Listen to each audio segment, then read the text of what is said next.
তানজিদ তামিমের ৬১ রানের ঝলকে বড় সুযোগ পায় বাংলাদেশ, কিন্তু সেই সুযোগ কাজে লাগাতে পুরোপুরি ব্যর্থ জাকের আলী অনিক, শামীম পাটোয়ারিরা। সহজ ম্যাচটায় ভালো ফিনিশিং দিতে পারেননি তারা, ফলে টানা ২ টি-২০ হেরে সিরিজ হলো হাতছাড়া। ওয়েস্ট ইন্ডিজের দেয়া ১৫০ রানের জবাবে ব্যাট করতে নামে বাংলাদেশ। ৫ রান করেই বিদায় নেন ওপেনার সাইফ হাসান।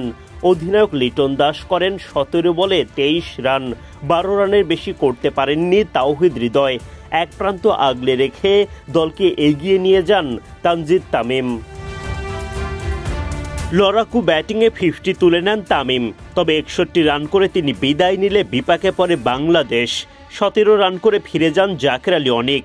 শামীম পাটোয়ারি বিদায় নেন মাত্র ১ রান করে। ব্যাটারদের এমন লাগাতার ব্যর্থতায় শেষ পর্যন্ত আর ম্যাচটা জেতা হয়নি বাংলাদেশের।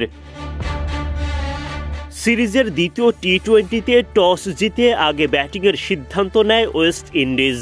তানজিম সাকিবের করা প্রথম বলে বেন্ডন কিংয়ের ক্যাচ ফেলে দেন লিটন দাস। যদিও পরের ওভারে বোলিংয়ে এসেই কিংয়ের বিদায় ঘণ্টা বাজান তাসকিন আহমেদ। তাসকিনের সঙ্গে উল্লাসে ফেটে পড়েন চট্টগ্রামের ভক্তরা। মাত্র ১ রানে ক্যারিবিয়ানদের প্রথম উইকেট তুলে নেয় বাংলাদেশ। কিন্তু দুঃস্বপ্নের শুরু যেন এরপর থেকেই। ওয়েস্ট ইন্ডিজ অধিনায়ক সেই হোপ দুর্দান্ত এক জুটি গড়ে তোলেন আলিক অ্যাথেনেজকে সঙ্গে নিয়ে। পাওয়ার প্লের ৬ ওভার শেষে আর কোনো উইকেট না হারিয়ে ওয়েস্ট ইন্ডিজ করে ৫০ রান। ৩০ বল খেলে ৫০ পূরণ করেন অ্যাথেনেজ। ১০ ওভার শেষে ১ উইকেট হারানো ওয়েস্ট ইন্ডিজ করে ৯৪ রান। সেই হোপ তার ৫০ তুলে নেন ৩২ বল খেলে। অ্যাথেনেজ হোপের ১০৫ রানের দুর্দান্ত জুটি ভাঙেন নাসুম আহমেদ। তানজিদ তামিমের ক্যাচে অ্যাথেনেজ ফিরে যান ৩৩ বলে ৫২ রান করে। নাসুম তার পরের বলেও উইকেট তুলে নেন। রাদারফোর্ড রানের খাতা খুলতেই পারেননি নাসুমের ঘূর্ণিতে। ১০৬ রানে ওয়েস্ট ইন্ডিজ হারায় তৃতীয় wicket.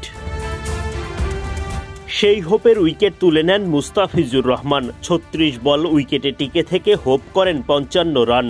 Rishad Hossain, Rovman Powell এবং জেসন হোল্ডারের উইকেট শিকার করেন। ৬ উইকেট হারিয়ে রানের গতি কমে ওয়েস্ট ইন্ডিজের, যদিও শেষ পর্যন্ত লড়াইয়ে তারা চ্যালেঞ্জিং পুঁজির দেখা পান।